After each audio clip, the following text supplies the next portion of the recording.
अशोक चौहान के बीजेपी में शामिल हो जाने के बाद से कांग्रेस छोड़कर बीजेपी में शामिल होने का सिलसिला अभी भी जारी है। कांग्रेस के साबिक कारपोरेटर्स डिंपल नवाब और अमित सिंह तेहरा भी अब बीजेपी में शामिल हो गए हैं। डिंपल नवाब और अमित सिंह तेहरा समेत उनके हामियों की बड़ी तादाद ने अशोक चौहान की मौजूदगी में बीजेपी में शमूलियत इख्तियार की।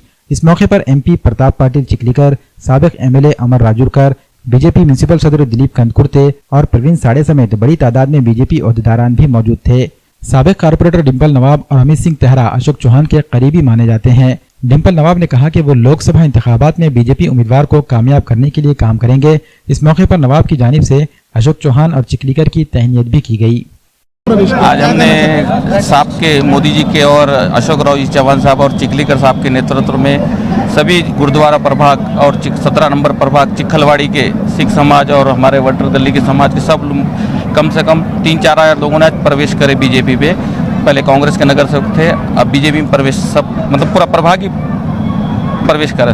लोकसभा इलेक्शन में हम पूरी दिल से जैसा पहले मेहनत करते थे कांग्रेस के लिए, अब पूरा बीजेपी चिखलीकर साहब के लिए हम पूरी मेहनत करेंगे मोदी जी के लिए। हाँ जी बिल्कुल, जैसे चौहान साहब और चिखलीकर साहब आने के बाद कुछ अड़चने थी पहले, मगर अब बहुत क्लियर हो जाएगा।